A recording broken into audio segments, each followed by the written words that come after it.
Hey, this is Matt from Custom Car Grills with a mesh install for the 2021 and newer Subaru Crosstrek. If you're not sure on how to remove the grille from the bumper, I'll link a good how-to video on that in the description below. After the grille is removed, just unclip the front piece to get caught up to this point.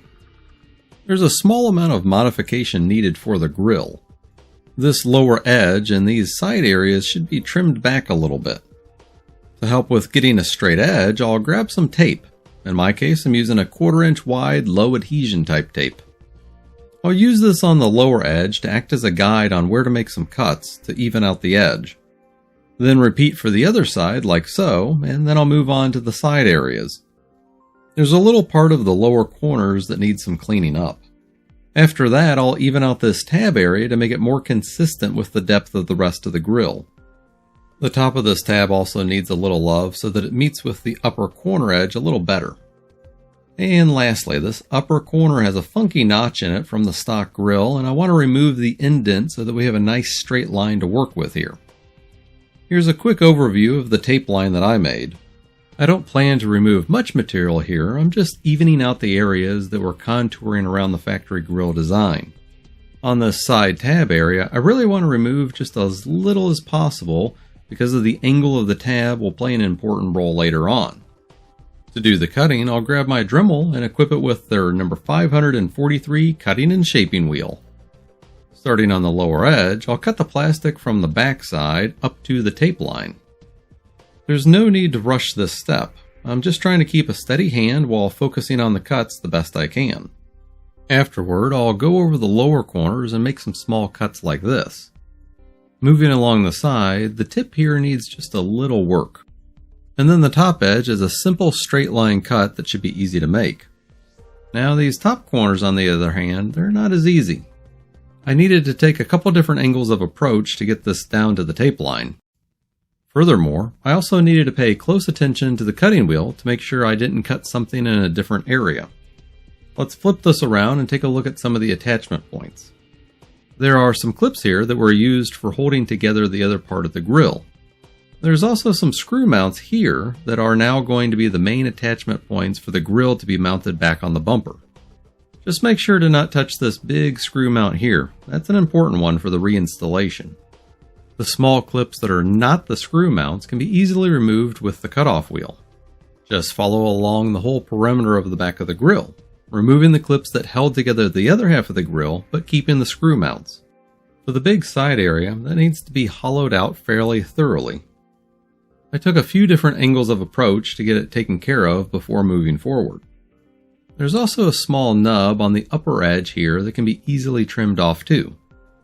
Now it's time to remove the tape line and pick off any burnt plastic bits that might still be stuck on. Here's how my frame looks. I've got all the uneven spots leveled out, along with the old clips cut off. This looks much cleaner than the frame we started with. I think we're ready for the mesh install now, and speaking of which, let's take a look at the mesh piece that we have for sale on our website. This mesh piece is pre-cut and pre-formed specifically for this model year Crosstrek. It's made from our Hexagon XXL aluminum grill mesh and has all the right cuts and bends made in all the right spots. We've tried our best to take any guesswork out of this install. With all the right cuts made, this mesh piece should lay on the back of the grill bezel like so, and please note that the bent tabs face forward. Next, I'll grab some cable ties and foam to help temporarily hold the mesh and grill together. The foam will help protect the finish of the grill bezel, while the ties will help draw the mesh closer to the back edge. The process is simple. All I need to do is feed the tail end of the tie through the mesh from the front and fasten it from behind the mesh. For best results, I like to have the head of the tie resting on the back of the mesh. Here's a better view of me fastening a tie.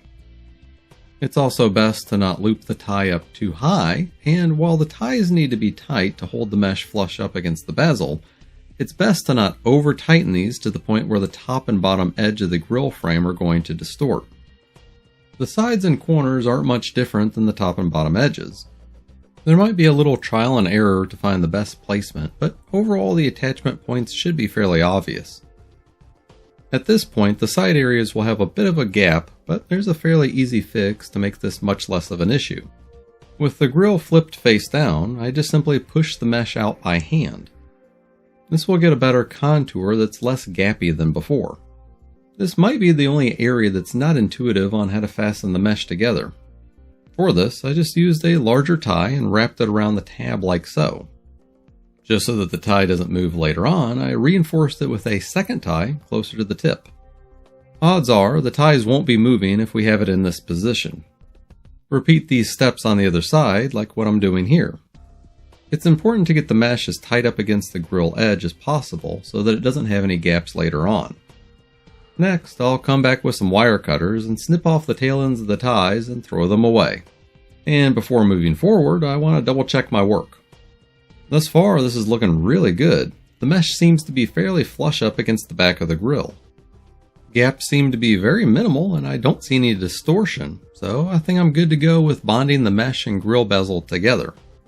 To permanently hold the mesh and bezel together, I'm going to use automotive goop. Though other adhesives such as plyo grip can be used or other two-part epoxies. To apply the goop, I'm simply using a toothpick to assist with dispensing it in and around the area where the mesh and bezel come in contact.